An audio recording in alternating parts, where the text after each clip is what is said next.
They call it the Room of Tears, and no one warns you what happens inside. Not really. Hidden behind the altar of the Sistine Chapel, past Michelangelo's ceiling and the grandeur that blinds, lies a small, unadorned chamber that most pilgrims will never see, yet it may be the most spiritually electric space in Vatican City. You've seen the white smoke rise, heard Habemus Papam echo from the balcony.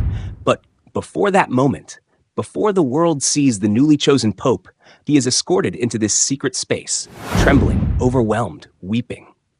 Why? Because here, in this simple room, no gold, no pomp, just 3 sizes of papal cassocks and a kneeler, he encounters the full, crushing weight of his divine calling. Tailors from Gamarelli have laid out vestments in small, medium, and large, as if God himself has sewn garments for the man he chose. 7 boxes of white shoes sit stacked like a holy countdown, ready to match the unknown feet of a man who moments earlier was a cardinal and is now Christ's vicar on earth. He changes, yes, but it's more than clothing. It's the last time he will look at himself and see only a man. Pope Leo XIII cried here in 1878, his soul reportedly shattered by the responsibility. Pope John III, after slipping on the robe in 1958, looked at his reflection and joked, "This man will be a disaster on television." But his quip was a nervous mask for the holy fear burning in his heart.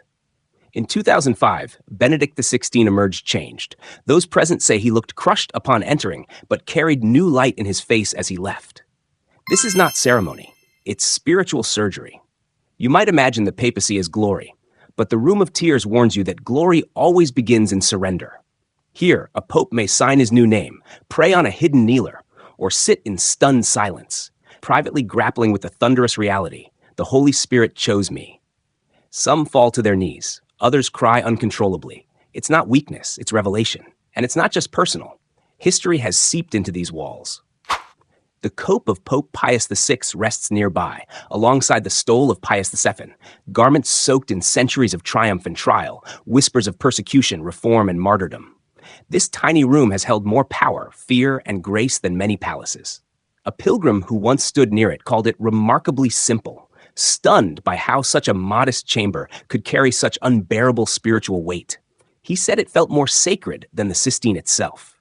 And perhaps that's the true secret, that the papacy isn't born in the glory of frescoes or the cheers of crowds, but in the humble, tear-soaked solitude of this one hidden room. In media, from the shoes of the fishermen to the 2 popes, this space appears briefly, often dramatically, but no film has fully captured what the soul of a man feels when the keys of Peter are placed invisibly on his shoulders.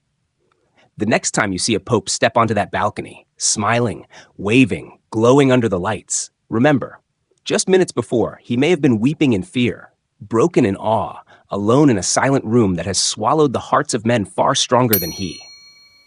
The Room of Tears isn't about sadness, it's about surrender.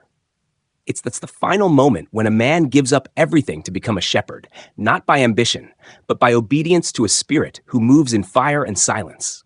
It's where history, faith, and raw human emotion collide in a place smaller than most bedrooms, yet larger than life. The true mystery of the conclave doesn't end with the smoke.